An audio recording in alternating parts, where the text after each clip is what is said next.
El ejercicio 12.4 consiste en un circuito mixto formado por 4 capacitores alimentado a una diferencia de potencial de 10 voltios.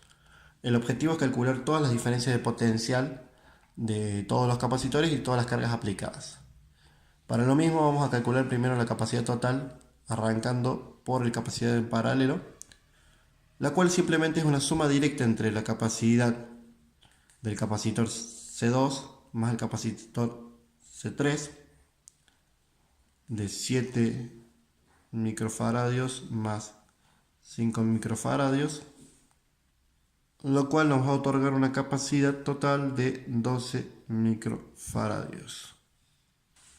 Acto seguido vamos a calcular la capacidad formada en la rama de arriba entre el capacitor C1 y el capacitor paralelo recién calculado.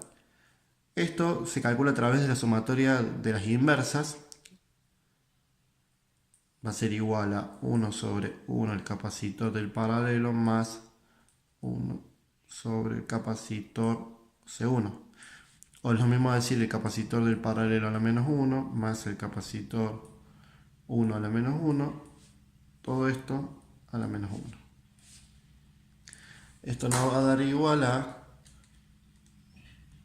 más capacitor 2,4 microfaradios. Por último, la capacidad total de este circuito va a ser igual a la capacidad del paralelo macro, formado por la rama de arriba, el paralelo de la rama de arriba, en paralelo con el capacitor C4. Tengo el capacitor en serie, suma directa con el capacitor C4. Esto nos va a dar una capacidad total de 4,4 microfaradios. Para calcular la carga total de este circuito tenemos en cuenta la capacidad total que previamente calculada, los 4,4 por 10 a la menos 6 faradios, y la tensión aplicada, la tensión total, los 10 voltios. Este producto nos va a dar que la carga total del sistema va a ser de 4,4 por 10 a la menos 5 coulomb. Para empezar a calcular las respectivas diferencias de potencial de cada capacitor y cargas, vamos a hacer el camino inverso, vamos a empezar desde afuera hacia adentro.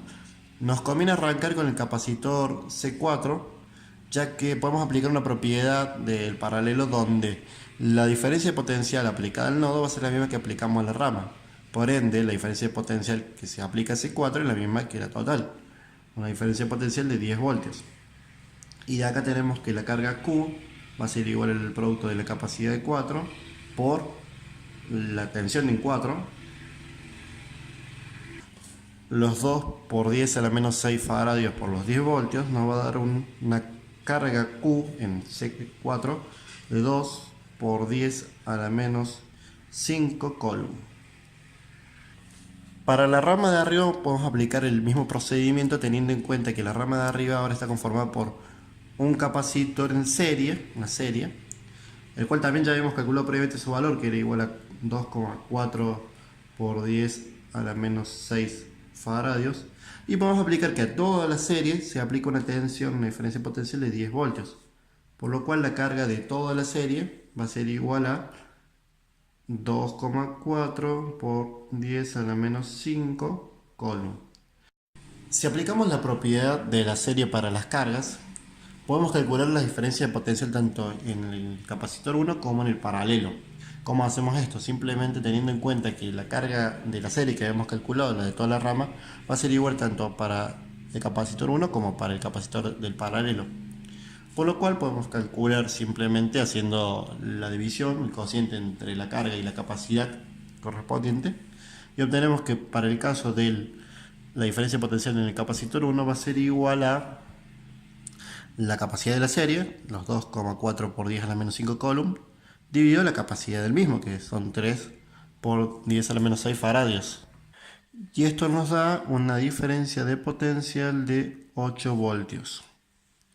Mientras que para el otro capacitor, para el conjunto capacitor en paralelo, tengo que, aplicando el mismo procedimiento, tengo mi carga de 2,4 por 10 a la menos 5 coulomb y mi capacidad de 1,2 por 10 a la menos 5 faradios. Esto nos da una capacidad de 2 voltios. Nosotros acá podemos ver a simple vista que relativamente está bien el ejercicio, porque podemos corroborar que la sumatoria de las caídas de tensiones nos da igual a la caída de tensión total de toda la rama. 8 voltios más 2 voltios nos da la caída de tensión de 10 voltios, que es la caída de tensión de toda la serie de la rama. Ahora, por último, para calcular las cargas y las diferencias potenciales aplicados a C2 y C3, que son los últimos que nos faltan calcular, podemos considerar este circuito en paralelo, apartarlo y considerarlo como un circuito aislado, donde está conformado, perdón, por el capacitor 1, el capacitor 2 y el capacitor 3 en paralelo, alimentado aparte por una fuente de 2 voltios, que es lo que recién habíamos calculado. Y aplicando la misma propiedad que aplicamos al comienzo, sabemos que tanto para la rama de arriba como para la rama de abajo se aplican los 2 voltios. Por lo tanto, para el capacitor, eh, tanto el C2 como el C3, tengo una diferencia potencial de cada uno de 2 voltios. Teniendo la tensión en cada capacitor, podemos calcular la carga del mismo. Como veníamos haciendo hasta ahora, el producto entre la capacidad y la tensión del mismo nos va a dar las respectivas cargas, que tanto para el capacitor C2 es igual a 1,4 por 10 a la menos 5 coulomb, y para el capacitor C3 va a ser igual a 1 por 10 a la menos 5 coulomb. Acá podemos verificar, al igual que en el caso anterior, que la sumatoria de estas dos cargas nos va a dar la carga aplicada al nodo, que es la misma carga de la serie.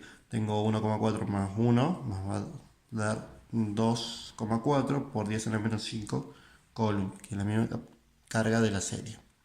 Y así habremos calculado todos los valores de todas las cargas y toda la diferencia potencial para el circuito completo.